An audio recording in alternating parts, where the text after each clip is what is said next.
when you put in Coldplay and hit enter, it just goes, you know. You put in status quo and it goes. Coldplay just goes. Look at the stars, look how they shine for you, and all the things you do. Yeah. They were all yellow.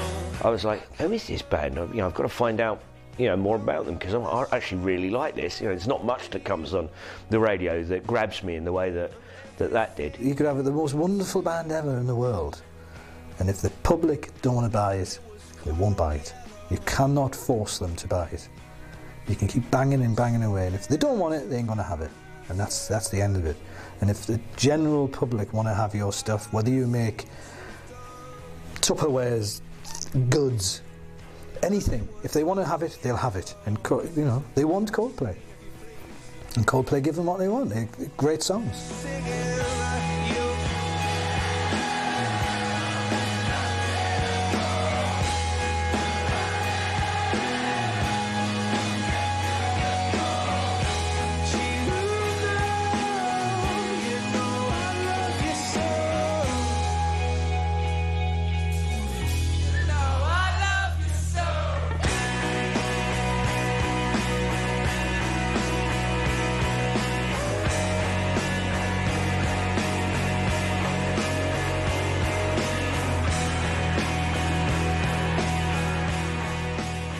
You've gone within 4 years from being kids in a bedroom making music in 1996 to, start of the 21st century, a few years later, headlining Glastonbury, and I think that was probably quite a huge surprise and probably terrifying for them at the same time. I just think they're a very good adult pop band, and I think they'll be one of the most important acts that we'll have seen for years. I think they'll be around for a long time yet to come. He does sound like he's singing to you, and I think that's what the great singers, going back to Frank Sinatra, they sound like they're singing to you, not to the person over there, just to you. It can become what you want it to be.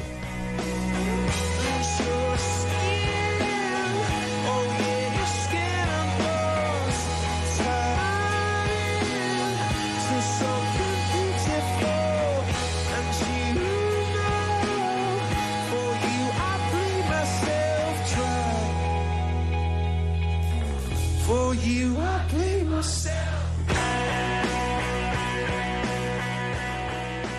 There are few things quite as tricky in a bright young man's life as his first week at university. In 1996, it was no different for accountant's son Chris Martin when the Greek and Latin students arrived at the prestigious University College London, all too fresh from Sherborne Public School. In his first week at his halls of residence, Martin met the men who would define his life. It's very boring, really, because we just met at college, just like you meet your normal friends. But it was quite magic, really, because we were all living in the same building, and if the powers that be had decided that we should live in a different building or something, we'd have never met each other. Chris and Jonny started playing guitar and stuff together, and then I joined.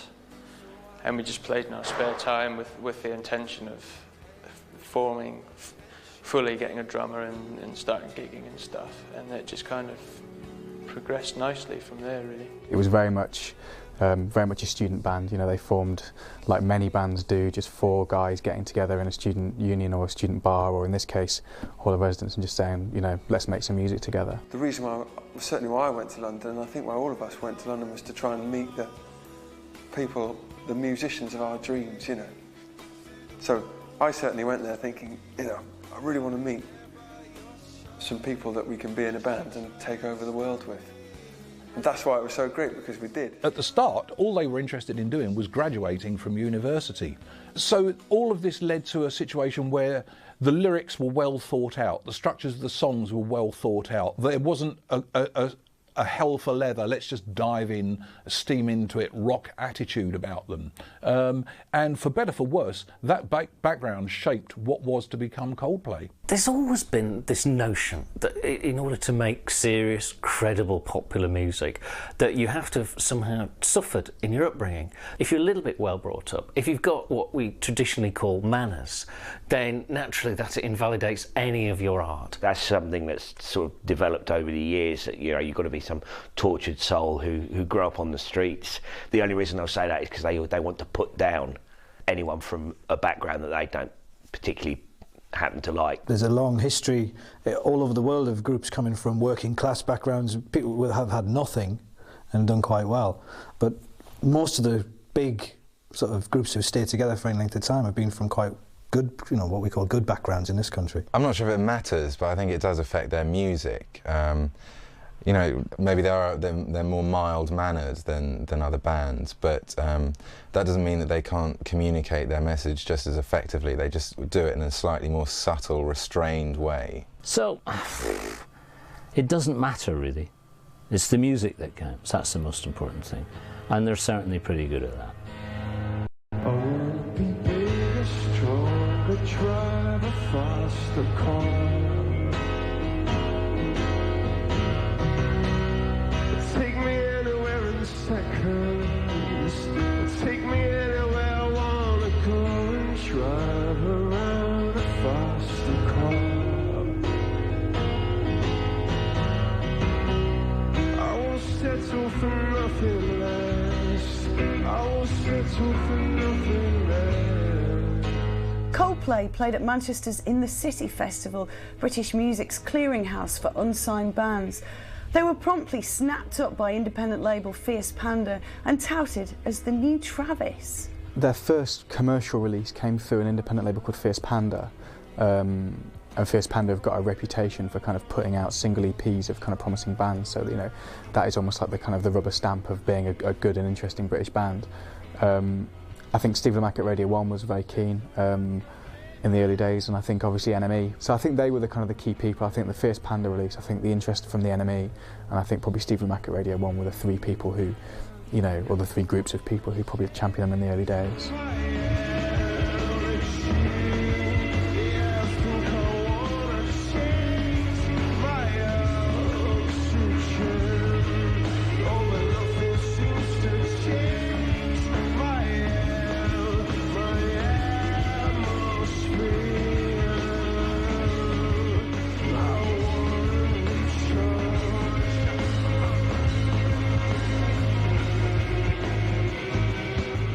Groups like Travis set up this new area for groups to step into. Prior to that, there'd been a lot of sort of new metal kicking around and things, and it was, you know, there was a door there for somebody like Coldplay to come through. It's a difficult one when you say, is it fair to compare Coldplay to Travis? I mean, personally, when I heard the first Coldplay album, I thought it sounded more like Radiohead than anything else. There was something about the early Coldplay that appealed to me, certainly. It was very organic. The sound was basic instruments. It was like, although it was wonderfully well produced, you always got the impression that this was just a band going in the studio recording their songs, whereas Travis were maybe just a little bit more produced.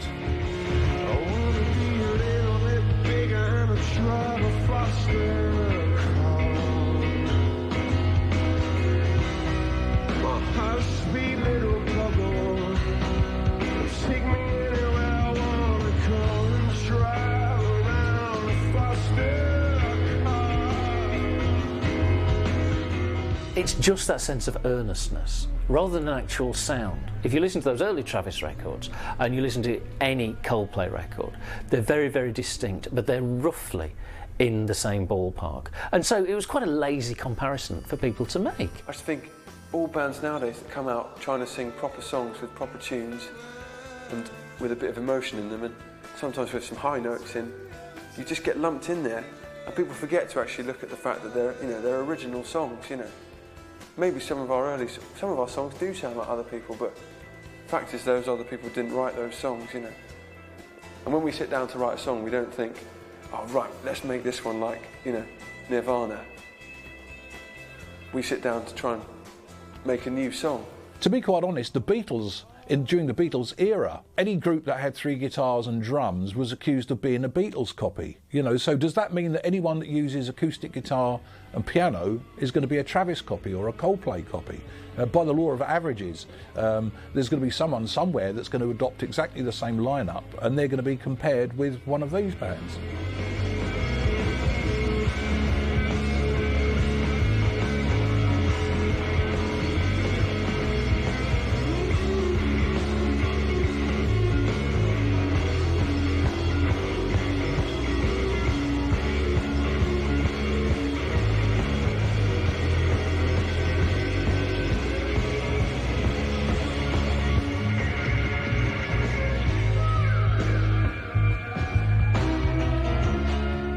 The very early Coldplay songs definitely show what would come on Parachutes. You know, they have this sort of classical kind of English sound to them, but maybe the ideas can't quite as well formed. You know, those songs, for the most part, were dropped from the live sets that Coldplay played on the Parachutes tour, for example. You know, there's only 2 songs which still remain, which is See You Soon, which was played on their most recent world tour, and it's one of their oldest songs. It wasn't quite good enough to go on Parachutes, but it became this kind of lost fan favourite song. So they were, you know, they were embryonic, but they were still brilliant. But don't break your back if you ever hear this.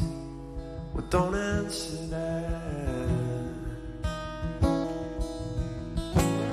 'Cause in a bulletproof vest with the windows all closed, I'll be doing my best, and I'll see you soon.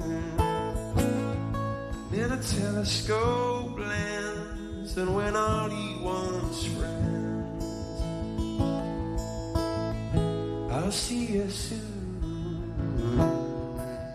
Soon, though, the Travis comparisons fell away. Chris Martin's melancholy and his band's sophisticated musical backdrop ensured Coldplay were widely regarded as the next big thing. If memory serves me correctly, I don't think there was much word about Coldplay at all. They broke really with a couple of singles off of the first album. I remember the buzz at the time because I was at the '98 in the City convention in Manchester, and everyone was talking, who's this band Coldplay, you know, that had that set the whole place alight. I can remember people talking to me about them in the early days. For example, I was in a bar in Battersea with a friend of mine. We met a girl who was a friend of his who was working at Parlophone, and she was talking about this band they were just signed, and called Coldplay. So, you know, they were playing the next. So word kind of spread like that about them. I'll see you soon.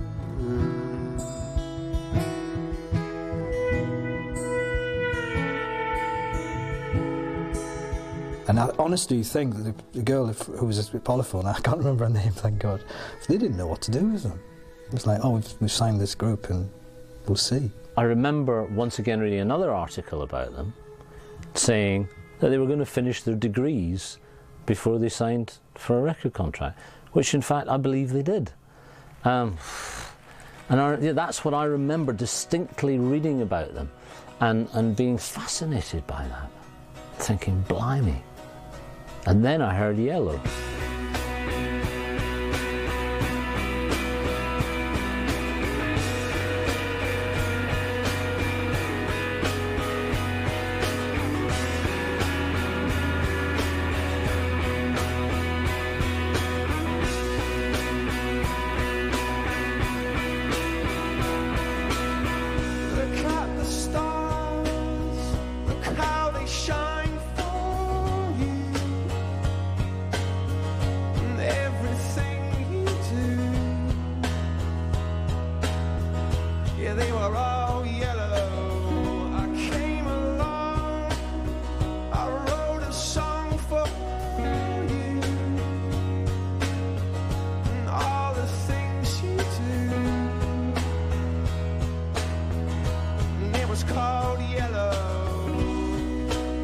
Soon after a fierce bidding war, they signed to EMI offshoot Parlophone, home of Radiohead, the last British band to break the United States.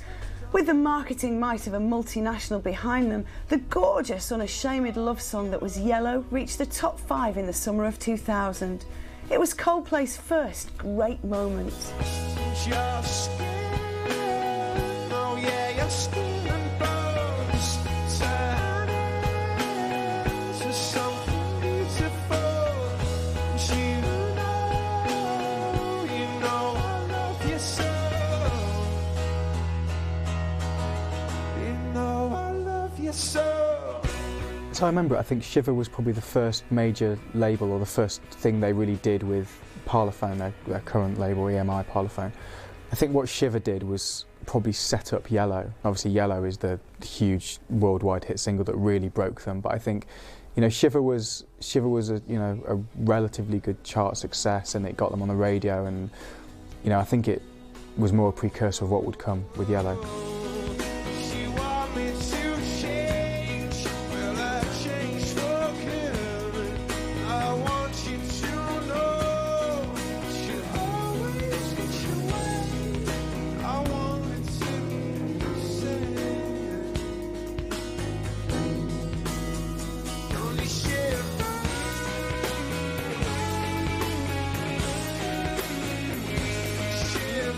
Well, people had heard Coldplay before Yellow, but not really.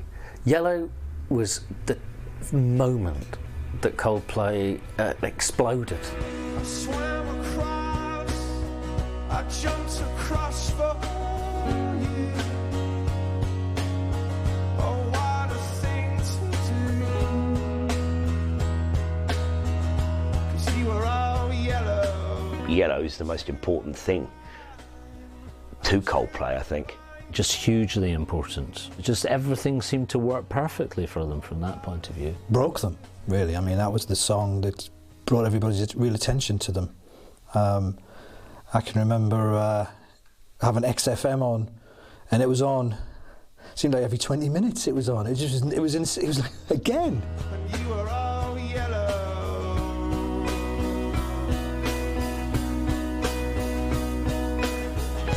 Your skin, oh yeah, your skin and bones turn into something beautiful. And you know, for you I'd bleed myself dry. For you I'd bleed myself dry. A fantastic song, a massive hit, put them on the international map. They could have been a one-hit wonder. The important thing is that they haven't sat back and sort of like allowed just one song to overshadow what they're about, whereas I think Radiohead might have been afraid with Creep that it might overshadow what they thought they were about at the time. With Yellow, I mean, Coldplay used it as a starting block, and it's a bloody good starting block, you know, and they've just continued to build on it. Not for a moment would anyone think that there wasn't more in Coldplay's locker. It didn't sound like a one-hit wonder. It sounded like what it was, the first stepping stone to greater things. Look how they shine, look at the stars, look how they shine for you, and everything that you do. Often described as the perfect pop song, everything was right about Yellow. Even the video was a revelation. Coldplay are very much a band, but the Yellow video was a Chris Martin video. It introduced Chris Martin to us. Well, he looked a bit of a nerd, actually, didn't he? Because he's got his little anorak on, and he sort of like, the weather wasn't typical British summer weather. It wasn't particularly great weather, and he's walking along the beach, probably in drizzle. He's got his nerdy-looking anorak on, and he's sort of like oblivious to it, sort of like head nodding around and sort of singing happily this sort of song. I was going to say it's not a great video, but I mean, it was how many years ago, and I've just remembered, having not seen it for years, I've remembered exactly what it was like. So obviously it made some sort of impression. I swam across, I jumped across for you. Oh, what a thing to do. 'Cause you were all yellow. You had the subtlety, and it was pretty subtle, of him starting singing the verses, being in darkness, and then as he got through the song, slowly the sky behind him moved into light, and that of course was saying this is the power of positivity, it's the power of love, it's the power of Coldplay.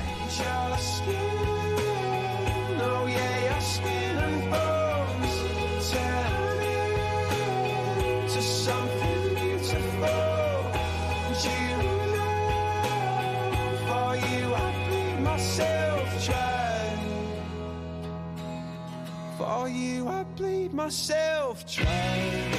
Definitely, I think their videos are very, very important. Not necessarily for promotion, but I do think they sort of see it as part of the making of a record and the artwork and the whole kind of concept. You know, they think very hard about the way they're presented in terms of, you know, the artwork and their videos. You know, they don't just say to someone, "There's X amount of quid, go off and make a video for us." You know, they're involved with that process. So, you know, I think videos are probably very, very important to Coldplay. It was lovely, you know. It takes a lot for a guy to admit a video is lovely. Look at the stars, look how they shine for you, and all the things that you do. As Yellow tumbled down the singles chart, Coldplay's debut album Parachutes clambered up it. Immediately it was clear that they were a very special group. The opening track, Don't Panic, displayed Martin's unique ability to infuse a song with a real sense of comfort. It was a gift he would utilise again and again. I'm sinking like stones, all that we fall for. The home spaces we've grown, all of us are done for. And we live in a beautiful world. Yeah, we do, we live in a beautiful world. Watch this.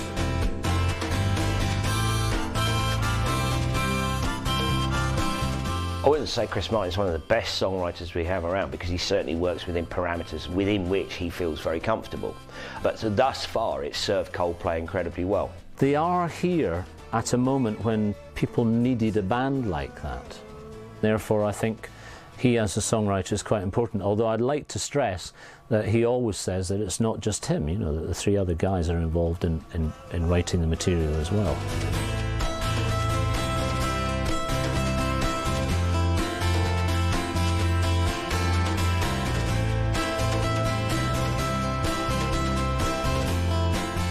Chris is obviously the pianist, but I think, you know, he described it to me as they're almost like a teepee, and they all lean back on each other, and that's how they make music. They just have to lean on each other, and if one of them goes, the whole thing collapses. So it's very much a case of, you know, all four members of the band being absolutely integral to the creative process. See, a lot of people think we're miserabilists, which we're really not.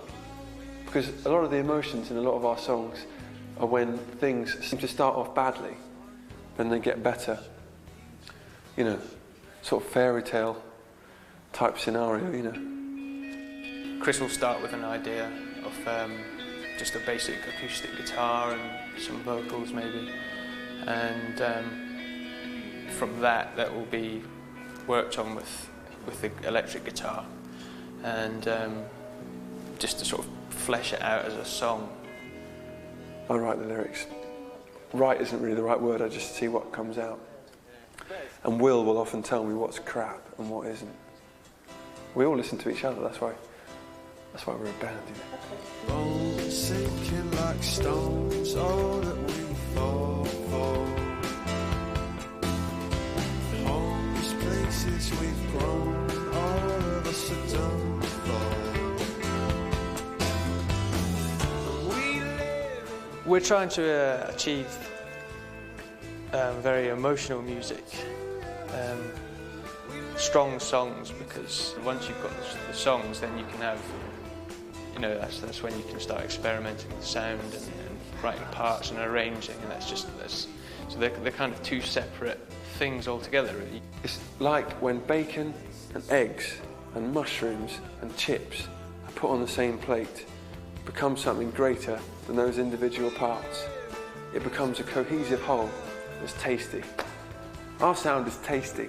That is what our sound is. We live in a beautiful world.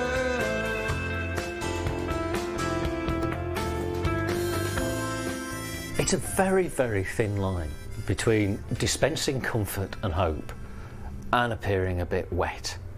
Chris Martin has not always straddled that line accurately, but he did it in significant moments in the early stages of Coldplay's career, say such as Yellow. Aside from Yellow, you had that wonderful song Trouble, where he's being apologetic, which is also reassuring to the listener because it's not someone who's displaying a mile-wide ego.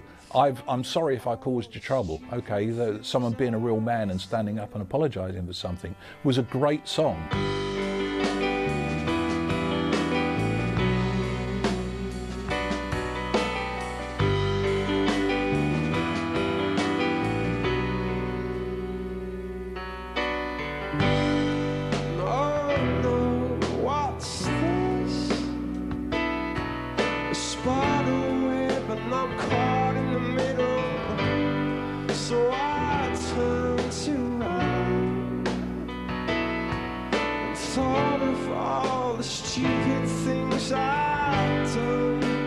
Of course, it won him a lot of enemies culturally because they thought he was just whinging and whining about things. But why on earth should there not be someone who writes about more positive things and about vulnerability and about their insecurities rather than about going out and shooting someone? It was just the antithesis to that, and I think the public were ready for it.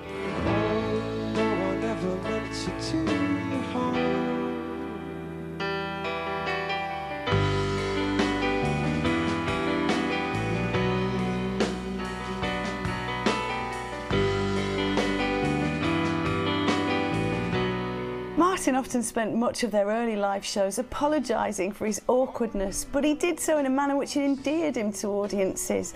And soon these intense live shows and Martin's naked vulnerability complemented what was already becoming known as the Coldplay sound.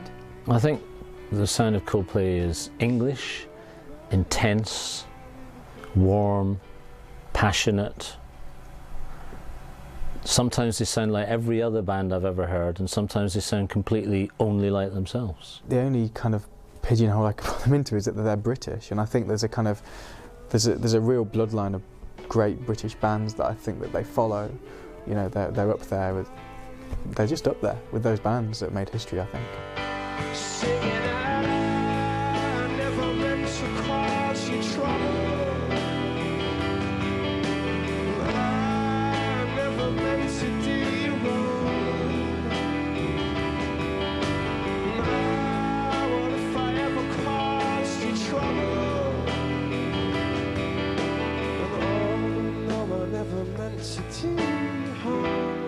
When you listen to Parachutes, there's a lot of little melodies going on, and there's phases in some of the songs where you've got like 3 melodies coming on together. The bass is doing one, the piano or the guitar's doing it, and then the vocal's doing one.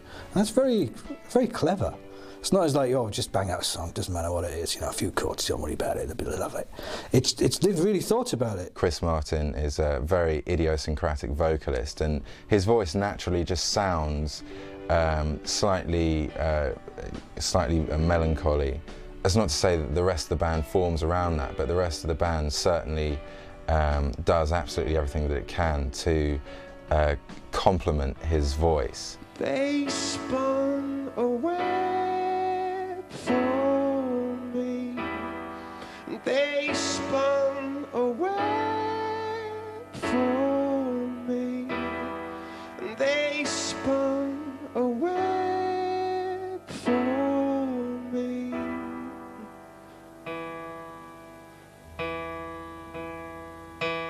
Chris Martin can be guaranteed that in 30 years' time you can still play those songs and you won't say, oh, that's an early 2000s sound. It doesn't date. The sound will not date. The production techniques may date slightly, but I can see these songs being timeless.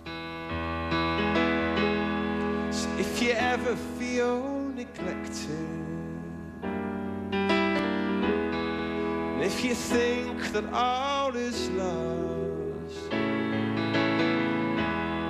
well, I'll be counting up my demons, yeah, hoping everything's not lost. Artistically, Parachutes was a great success. The record sold 5 million copies and topped the UK chart.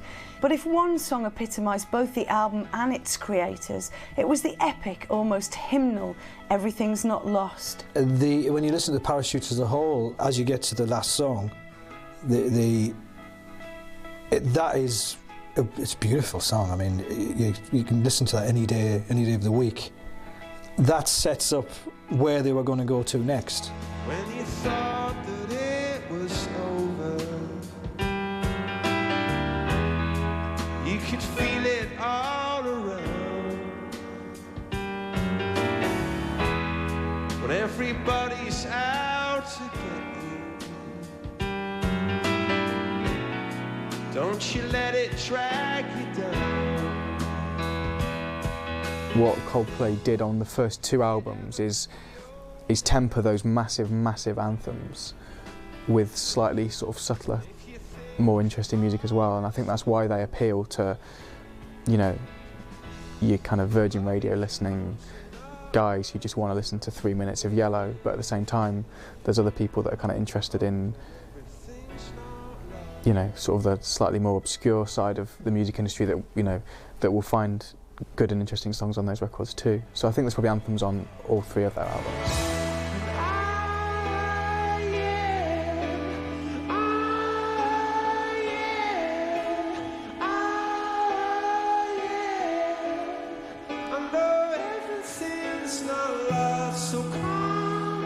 It had this sort of epic, almost hymn-like quality to it, and it had an overwhelming sense of hope, even from the title. And hope is something that everyone goes back to with Coldplay. Slightly jazzy in places, slightly discordant, with an E chord, an E seventh with a G on the bass, so you had a major third with a minor third on the bass, an A and an F sharp. Very simple chords that gave it a certain vibe. When Coldplay come to a mini full stop in their career, you don't think, how are they going to top that? You think they just topped themselves, as it were, and they're going to do it again.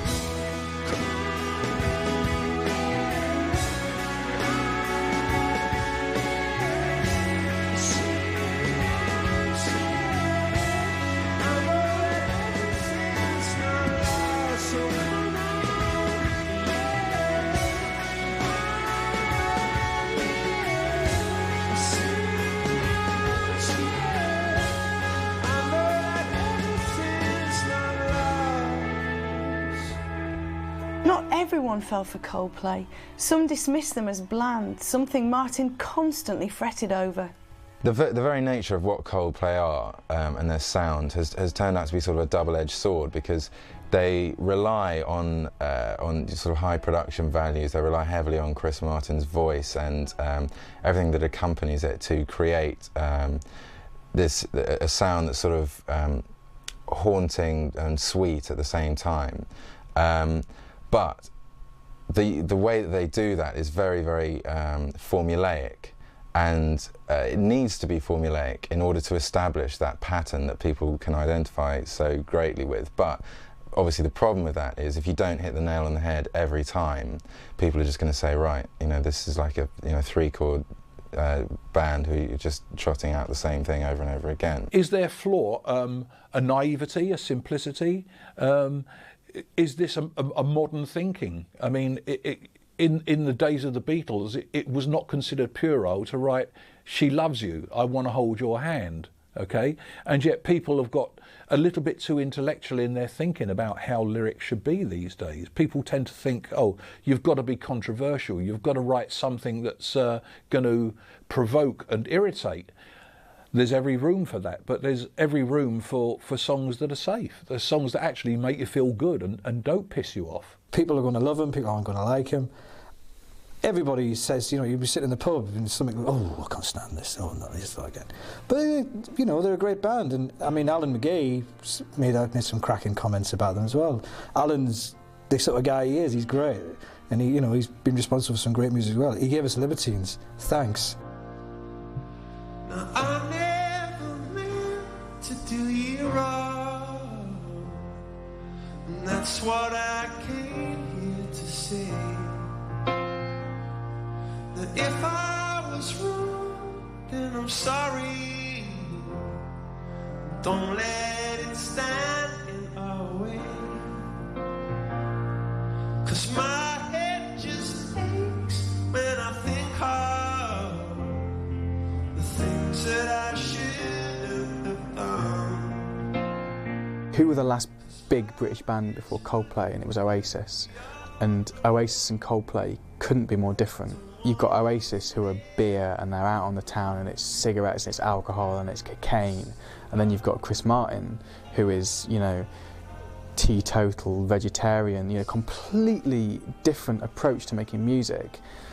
And I think it did totally open them up to criticism, because you've got Liam Gallagher, who described him as a, you know, as a geography teacher, and you've got, you know, Alan McGee, who described them as bedwetters, and, you know, so I don't think it was necessarily welcomed by the old school rock and roll fraternity.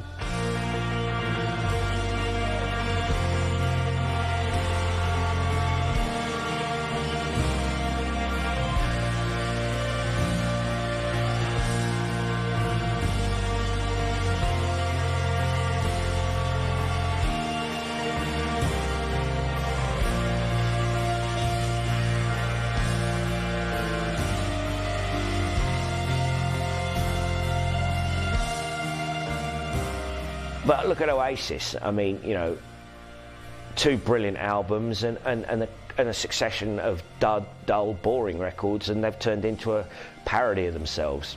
And of course, that's going to get right up McGee's nose. Little wonder he came out with a statement like that. You know, at the end of the day, you just put that down to sheer jealousy. I think if you'd said it out of the context that it was in, when his band, Primal Scream, were not nominated, I think if he'd said it just as a statement away from that situation, I think it would have had more validity. I think it was sour grapes. He's entitled to his opinion.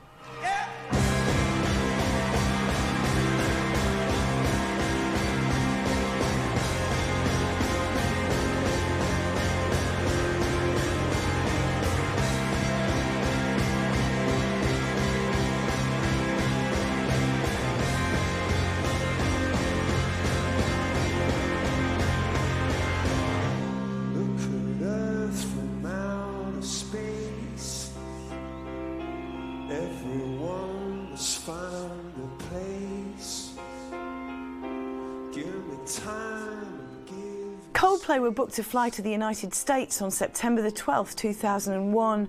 Instead, planes crashed into the World Trade Center the previous morning and all flights were cancelled. Still in shock that day, Martin began writing what would become A Rush of Blood to the Head's opening track, Politic. It was written because of what had happened there and how the world was changing, or the world had changed forever again. And, you know, once again we hadn't seen it coming. You know, or we had seen it coming and hadn't done anything about it.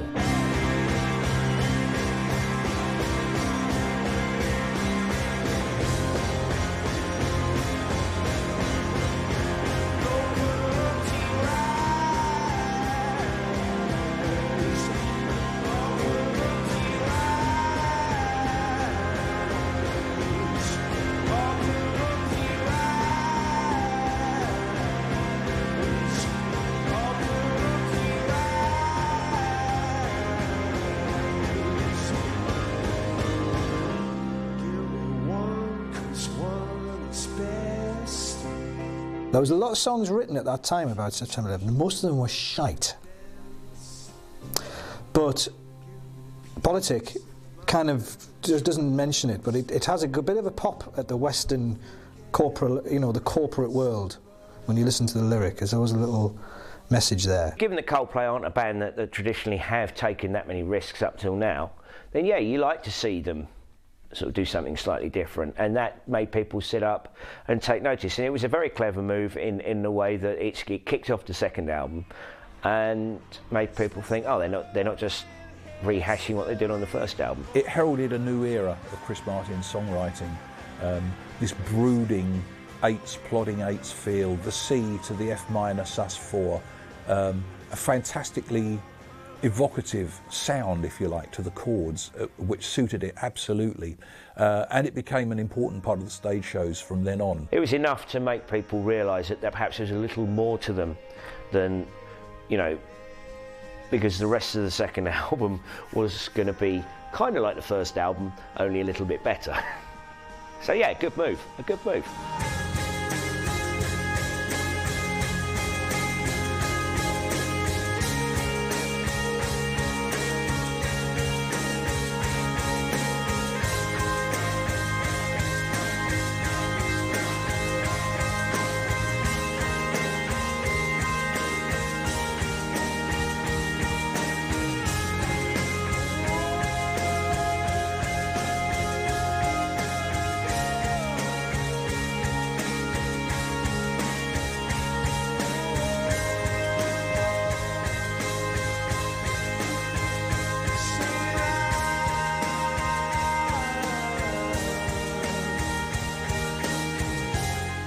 Immediately it was clear that in the 2 years since Parachutes, Coldplay had made great artistic leaps forward.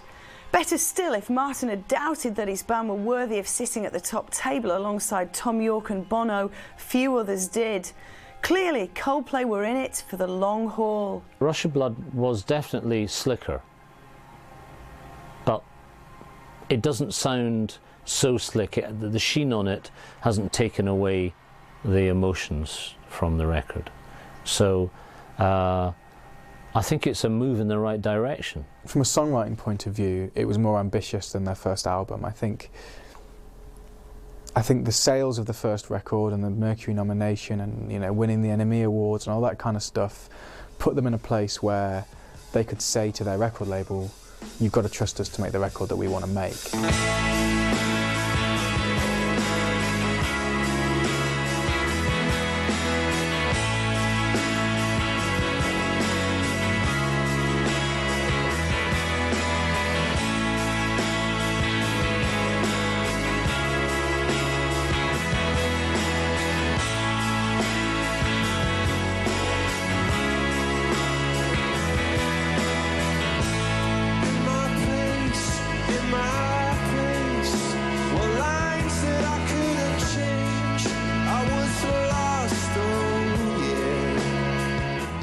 Not necessarily ever going to be their best album, but it was possibly their bravest album because they didn't make Parachutes 2. They kind of set their stall out with Parachutes, and it seemed to sort of tie up any loose ends with a Rush of Blood to the head, which is why it still sounds, you know, it's still evidently Coldplay, but it was just so much better than the first album. It's a very strong record. There's not a weak song on there, whereas Parachutes has a couple of tracks which are, you know, not quite there, a couple of fillers. But there's not one weak moment on Rush of Blood to the Head. I think it's a truly great record.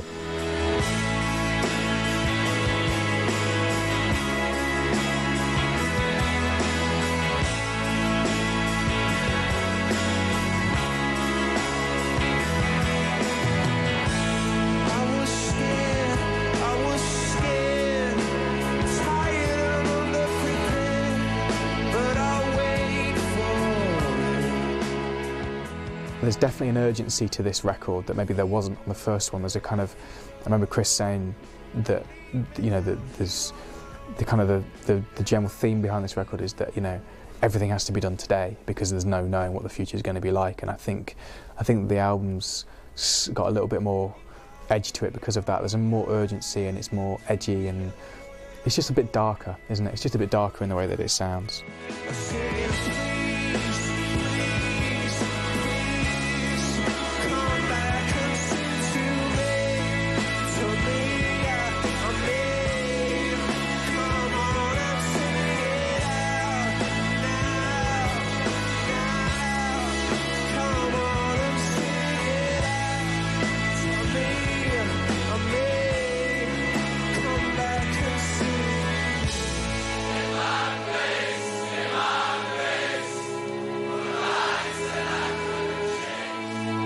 I was lost, oh yeah. But if A Rush of Blood to the Head had heart and soul beneath Chris Martin's uneasiness, the album's third top 10 single, The Scientist, found him at his most lonesome. Come up to meet you, tell you I'm sorry. You don't know how lovely you are. I had to find you, tell you I need you, tell you I set you apart. There is definitely an element of paranoia. You kind of get the feeling with Chris Martin it's always been there, and it's something that's been exacerbated by becoming involved in you know, a real cutthroat industry. Rush of Blood to the Head was slightly darker, but not unacceptably so. And I think post 9/11, it heralded a different style, a different side to Chris Martin's writing, that a lot of people accepted this, okay, the guy's not as bland as we thought he was. It's such a shame for us to part. Nobody said it was easy. No one ever said it would be this hard. Oh, take me back to the start. I think there is an element of paranoia in some of the lyrics, and because it's very worrying when you've had your first album, which the record label thought were going to sell probably 40,000. Parlophone thought would be a good figure, and I think it sold 1.6 million in the UK alone. So you've got your follow-up album. Of course, you're terrified. It's like if this is a duffer, that's it. It's like, how do you bounce back from that? You could suggest that the music behind those quite paranoid lyrics are the work of three or four of them who have become more confident. So it's musically it's quite a confident sounding album, and it also manages to match that sense of paranoia.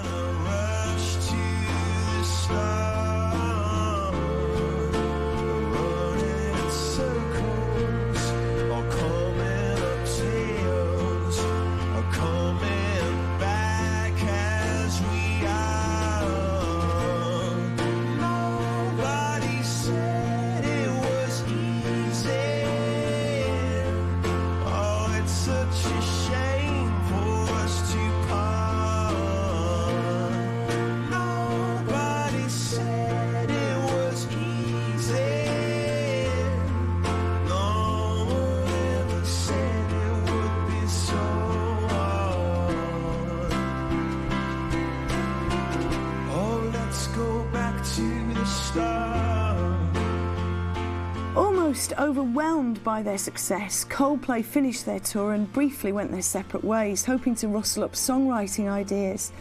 They then reconvened in London and New York to share those ideas and record what would become their third album. Yet again they struggled hard, and the first 8 months of recording were so barren that almost 60 potential songs were scrapped. Finally, the foursome got going, and despite the hiatus, returned better, stronger, and even more popular. The dazzling speed of sound, which somehow appropriately mused over the possibility of miracles, was a taster. Where does it put Coldplay now? Well, it puts them pretty much at the top of their game and ahead of the pack. I remember the first time I heard it, I thought, that's not that great. But the second time, third time, that's a great song. It just... How long before I get in? Before it starts, before I begin? How long before you decide? Or before I know what it feels like? Where do I go? If you never try, then you'll never know. And how long before I can climb off of the side of this mountain of mine? The one thing Speed of Sound showed to everybody was that it really had been worth the 3-year wait, that the quality had not gone down, that Coldplay was still a force to be reckoned with, that we could expect great songs. They sounded hugely confident in a way that Coldplay had never sounded before, and sonically it sounded massive. It just sounded big. I think how their sound is changing is that they've now got their own sound, if that makes sense. So, whereas you listen to the first record and you say, obviously, you've got X, Y, and Z are the influences, less so with the second album. With the third album, you just think, that sounds like a Coldplay album, and it sounds like a brilliant Coldplay album.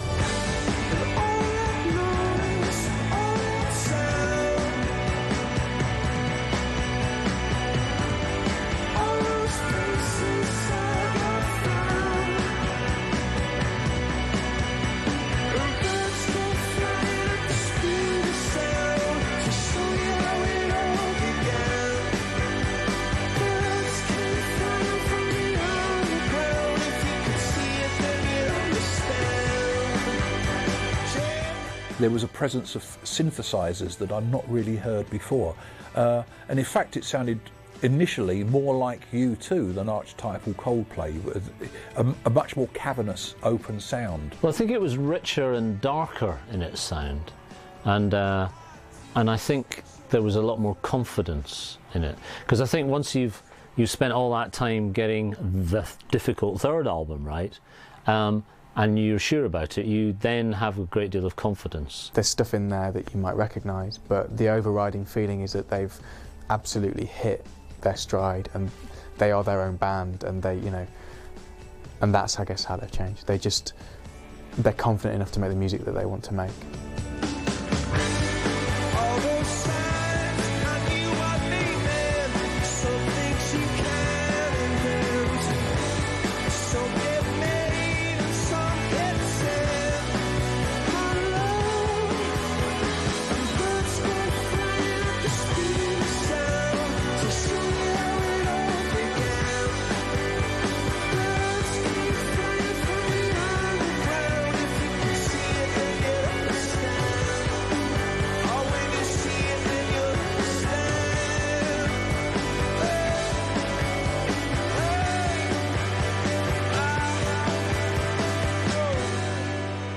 Speed of Sound stormed the American top 10 in its first week of release. The Beatles and the Spice Girls were the only previous British acts to achieve this distinction. Soon the album X and Y would reach #1 on both sides of the Atlantic. I think there's an American influence ever so slightly in what Coldplay do, but I think it's about as British as you can get nowadays. You know, it generally within their sound. You couldn't imagine them being an American band or a German band or anything, but there is something about them that appeals to the Americans. The Americans have traditionally loved these simple songs that convey a meaning and that you can interpret in a dozen different ways. It's sort of down to the fact that they write good songs. At the end of the day, good songwriting attracts people that like to listen to music.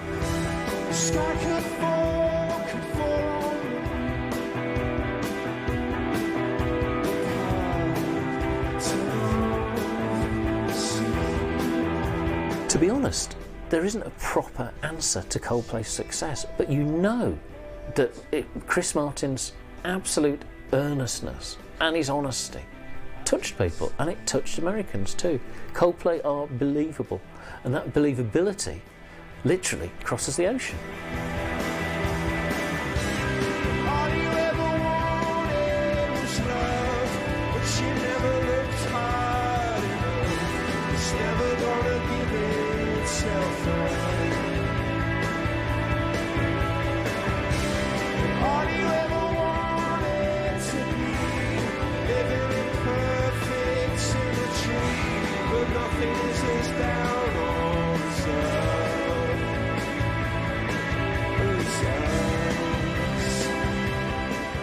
If a rush of blood to the head had been a great leap forward from Parachutes, X and Y was another crucial step ahead. And when Martin sang "You Mean More to Me Than Any Colour I Can See" on Low, it was as if he was finally burying Yellow. All their albums are good. The last two have been very good, but they haven't released their Unforgettable Fire or their The Joshua Tree yet. It will be looked back on as a classic X and Y. It's not in my book. I don't think it's better than Rush of Blood to the Head, which I think is a better album. That's just my taste. But I think people will look back at X and Y and because of what it did, more than anything. What if I got it wrong? And no poem or song could put right what I got wrong, or make you feel I belong. What if you should decide that you don't want me there by your side? The album is unbelievably successful in the production stakes. It satisfies me as a producer. It's big sounding. Even on my little Sony blaster at home, you put it on, turn it up, and it just sounds mega.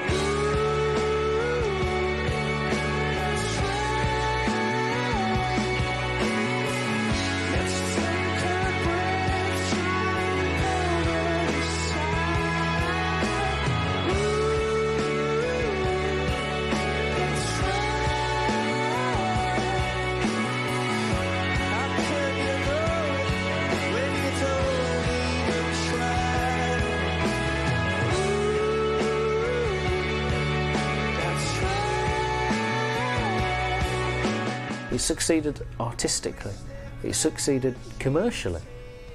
And if you're trying to define an era, then you can ask for no more than that.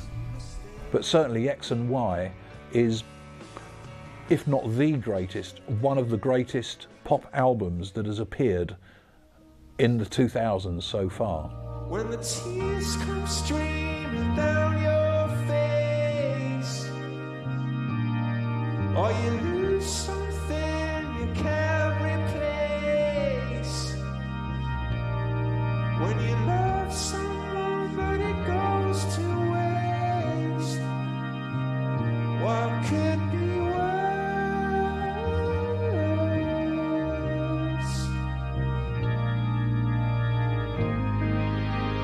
Lights will guide you home, and ignite your bones. I will try to fix you. To support X and Y and confirm their status as world champions, Coldplay headlined Glastonbury for a second time. Songs such as the single and the lovelorn ballad Fix You, one of Martin's most tender to date, were emotionally charged mass sing-alongs. What is the typical Coldplay song? What is the one that epitomises what Coldplay is all about? I think Fix You is one that stands up. It's a masterpiece of arrangement. The way the song is paced, the way it builds, the way it goes through that plodding middle section where the chord sequence just goes round and round and round, and then again it comes back to the simple end. Fix You is absolutely fantastic. We'll remember that one for years to come.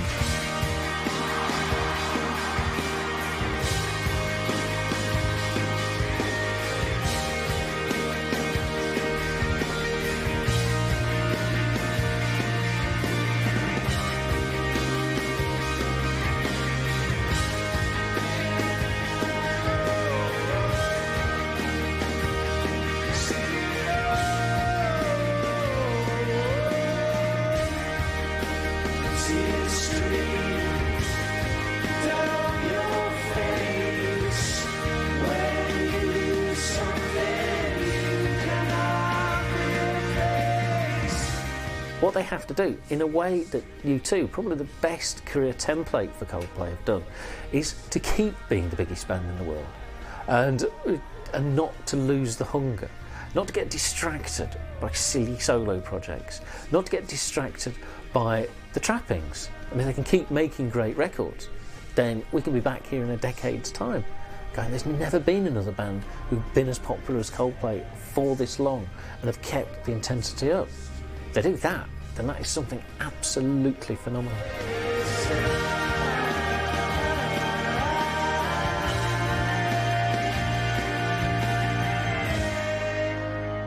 They haven't deviated They've kept on the same path and just brought things in as they're going along the path, which is it's a bit like the Beatles.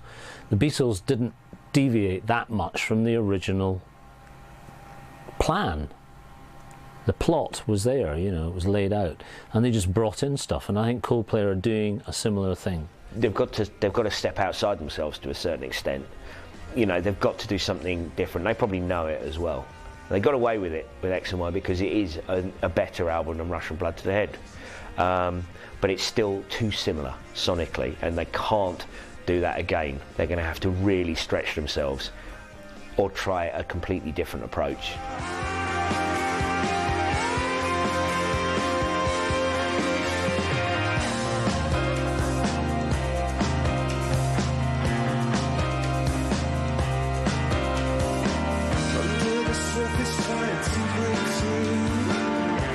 Well, as long as it doesn't get too political, I think that they can actually go so far as being the biggest band since the Beatles.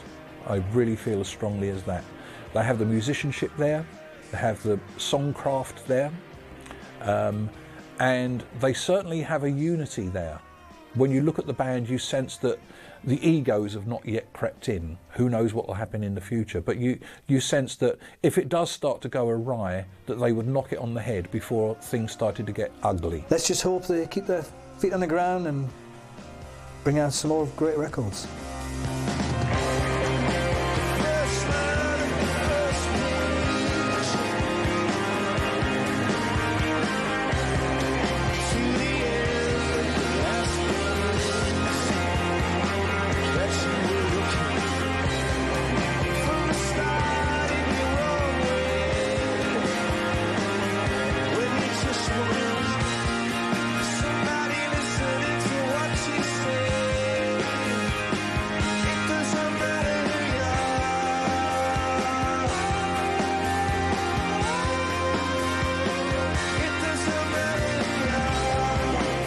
How important are Coldplay? Well, they're not the Sex Pistols, are they? Without a doubt, Coldplay are an important band. The records are too good. Importance is often judged by hindsight. But without hindsight, Coldplay are looking as though they might be a pretty important band. And the more people that you touch, the more important that you become. And Coldplay, more than anyone, understand that.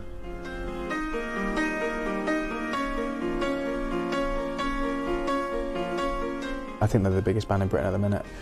It's Coldplay and U2, I think, at the minute. It's the biggest bands in Britain. Probably the biggest band in this decade, whatever we're going to call this decade. The first, decade of the 21st century. It's going to be probably the most important British band, if not band in the world.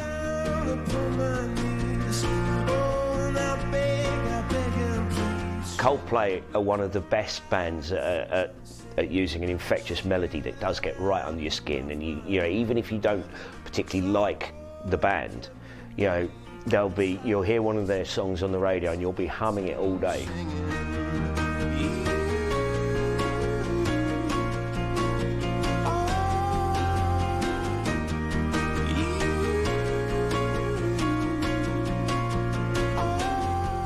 They were that confident and believed in their act that much that they were prepared to say, we know it'll be right when it gets there. When we get those masters, it's going to be brilliant. There kind of is only one Coldplay in the same way there is only one U2 and there is only one Radiohead. So, you know, I think what they won't be remembered as is bedwetters or geography teachers. Do you know what I mean? I think that's the thing, is the early criticisms, they've just proved everyone wrong.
Ooh.